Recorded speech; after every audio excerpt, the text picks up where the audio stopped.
So this is just working the hip adduction.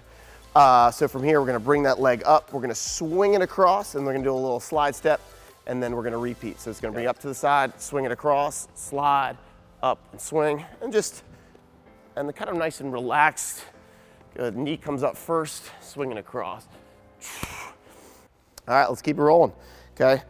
All right, so we're just gonna, we are gonna build into some other resistance band stuff, but we're just gonna go onto all fours. Now, each of these, again, the order which, all right, so with this, we just wanna activate our forearms. And for one, having the strength in our digits really is gonna be helpful. Because again, as you maybe squeeze the bottom two fingers on a volley or using that trigger finger on that forehand or serve, just knowing that if you have a little bit of extra strength in those digits, you're gonna find that that's gonna give you a little bit better feel and a better control. So we're just gonna be on all fours. All right, you're gonna spread your fingers nice and wide, index finger is gonna be straight out, and all you're gonna do is just rotate on your hands, and you're gonna go from all digits, gonna go in both directions, just kind of getting a little bit of weight and just pushing.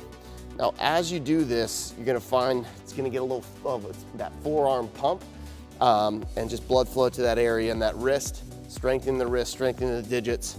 Now from here, after we do this for just a few seconds, maybe about 10 seconds, now we're gonna stretch it out. So we're gonna rotate our fingertips back to our knees. And then from here, we're just gonna kind of move around a little bit just to kind of get that opening through those wrists. Good, now from here, we're gonna rotate our knuckles down.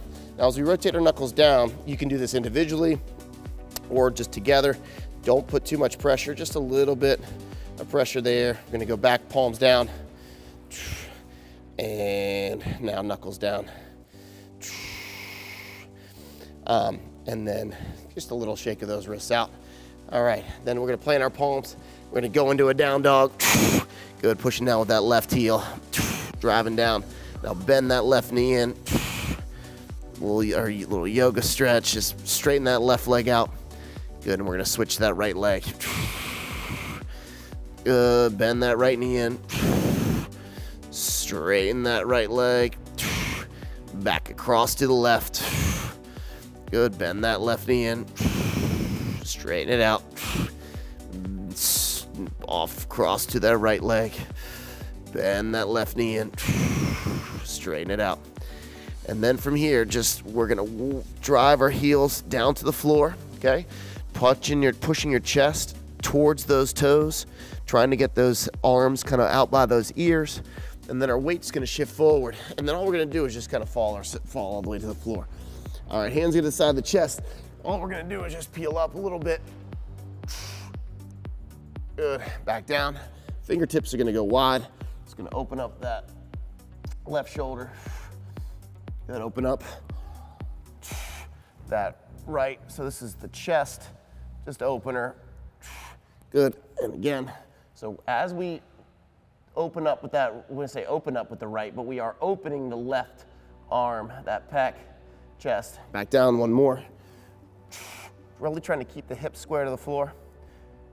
All right, and then back down. Now hands to the side of the chest again. Yeah, the upward facing dog. So from here, we're just gonna lift. If you don't feel comfortable, you don't need to lift the legs, just shoulder blades pulled down away from the ears. We're just gonna lift up.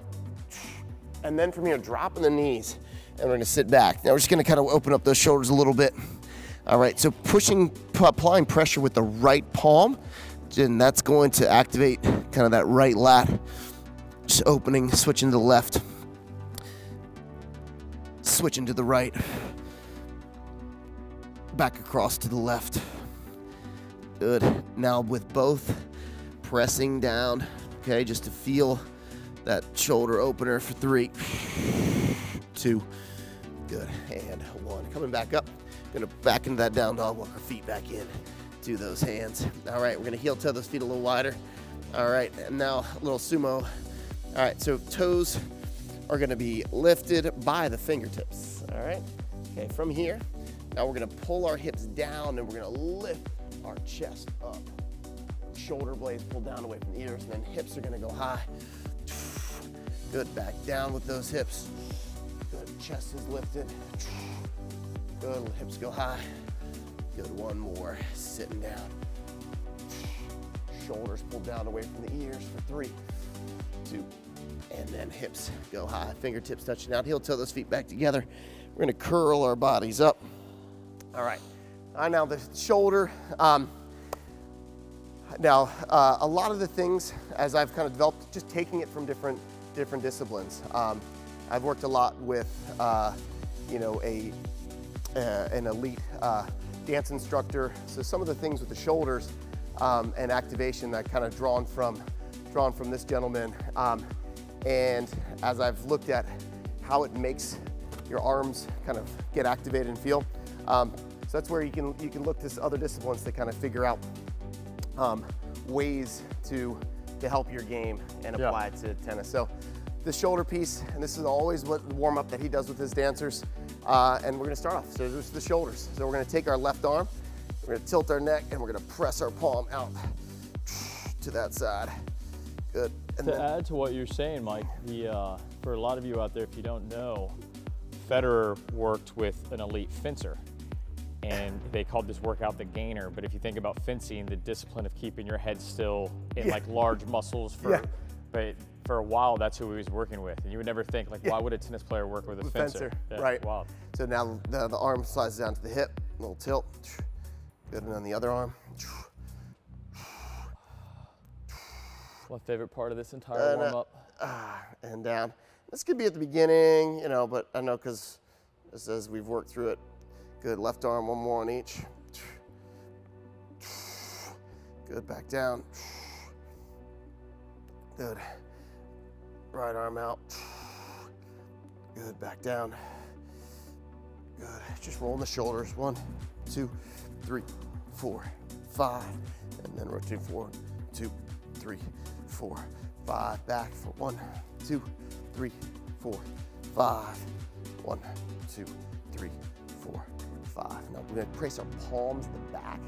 Okay, now we're gonna take that right shoulder, so we're gonna kind of sit with the hips just slightly, and we're gonna take our right elbow, kind of pressing it forward. You feel that stretch of the shoulder? Sure do.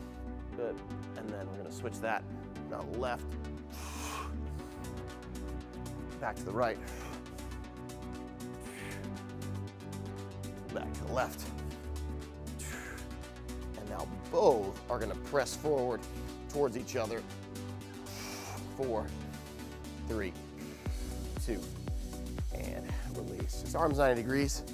You know, okay, these are ones that kind of get butchered a little bit. Again, you're thinking like that overhead, like, bah, you know, from here, just 90 degrees, just nice and relaxed. And 4, 3, 2, good. And then that right shoulder arm's gonna pull across. Kind of wrapping around the neck a little bit, shoulder blades pulls down. Good, switch. Switch. And switch. Notice this is like really the only static stretching we've done, and it's very briefly. Yeah. I think like with the audience, it's important to know when we warm up, like if we are doing a ton of static and I'm doing like the 20-second holds, correct me if I'm wrong here, Mike's the expert from what I understand, is like if I'm doing static and I'm holding, I'm lengthening and engaging, which puts my muscle to sleep. So like the dynamic is like, wake up. Yep. Like this is the movement, the expectation. And then like here, nice little stretch, but we're not like in that long 20, 30 second. So when would static, like after we work out? Yeah, so that, you know, that definitely, you know, I think about it like so if you've ever done rehab, and physical therapy. Physical therapy. You notice a lot of the holds are 5 seconds. It's a 5-second on, okay, hold for 5 seconds and then release. 5 seconds on and then release for whether it's stretching, if it was an ankle injury and rehabbing it. So I kind of work like if I'm gonna be doing something to prepare for activity, I'm in that 2 to 5 second range. 3, 2, 1, 3, 2, 1, 3, 2, 1. But if I get the end, now we're looking in that, okay, 10 to 20 second, like, man, I'm just gonna throw my leg up on the bleachers and just kind of just let it go, or just sit in, you know, just kind of opening things up. But after, you know, I think after play too is like just getting on your back and just, you know, tucking the knees to the chest, just really trying to, a lot of it too in that cool down is just to kind of bring your heart rate down, get those muscles, push out some of that lactic acid that you just worked up, you know, so that recovery time, you know, let's be honest, we don't have ice baths. We're not gonna, you know, the pro lifestyle, you don't have that ice bucket to be able to recover. The masseuse, yeah. the dietitian with a perfectly planned meal for recovery. But I also it's important as far as warm up and cool down is like, what are the target areas that you feel you need to focus on? You know, and I think, you know, there's this core exercise that if I'm in a rush that I'm always gonna use. Because I know that that is the best bang for my buck when I'm preparing. If I've got time, I'm gonna you know, go through all these. Like right now, I got a little sweat going, the heart rate's elevated, you know, gotten it up into that 100 range. And when I mentioned just heart rate, I think too, like you want to build into that. Just thinking of it as that graph of like, okay, you're coming into tennis, heart rate 65, 70, you know, just kind of cruising. And I mean, if you don't want to have that just gigantic spike, just kind of build, you know, getting that core temperature up, and then as you start to run, and then same thing, just, all right, you've gotten it up to maybe 170, 180, you're grinding, you know, just maybe stationary after, between points, you might be at that 110, 115 range, that you're then, okay, you just finished up, let's lay on our back, let's pull our knees to our chest, let's just like get ourselves not just stopping cold, that you're still just kind of getting ourselves as we bring that heart rate back down to resting BPMs. So we had 10 minutes. Obviously this was longer because we're explaining in depth of the 10 minutes. This is money, right? Like we're ready to roll. So we have advanced stuff as well. Like we're talking like, let's be clear, like the pros are not taking 10 minutes to warm up. What would you say their average warm up is? 20, 30? I would say, I mean, if you think about like Djokovic in preparation, I mean, I'm thinking it's in the hours. It's it's hour and a half, 2 hours. I mean, and that's probably not even hitting a ball yet, right? No. Just physically. Yeah. And for you guys that are watching, you know, when the camera goes to the underneath, you know, when, you know, you've got Zverev or Thiem or Serena Williams, and they're waiting for their match to start, or they're not sure when the previous match is going to finish. They're in the bowels of the stadium working with med balls. They've got resistance. They got resistance still going. band. Yeah, they're doing hand-eye coordination with ball work. I mean, it's full. I mean, to us it might look like it's a workout. Where no, like they're getting themselves. Athletes, yeah. So yeah, I mean, I think it is something for me when I'm getting ready to play.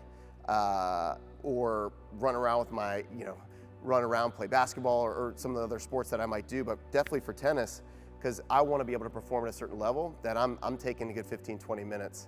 And not get injured, should add, right? And not get injured, right? Like that, for us old guys, that's the big key too. Like, let's not get injured. That is the key. And you'll find, and I would say the best thing about it is that I found that I will always play better when I have more time to warm up. It is without a doubt. So, you know, if you're a weekend warrior, like this is the one time you got this week. Like you don't want to be battling that in those first couple games. Poor performance, and then the rest. You have the rest of the week to think about it until you get back out there. Make it the best. So as far as this warm up, this is what we advise. If you have that 10 minutes, get out here, do this stuff. Next step, we're gonna do the more advanced stuff. We're gonna get some of the bands involved. You're gonna maybe get to see how awful I am at skipping rope. So stay tuned, part 2. We're gonna add to this with an advanced warm up for you juniors or high level adults, really fit guys, women. Pay attention to part 2 because we're gonna add on to this. Thanks for joining us, that was awesome. I feel like a workout, he's warmed up. We'll see you in part 2.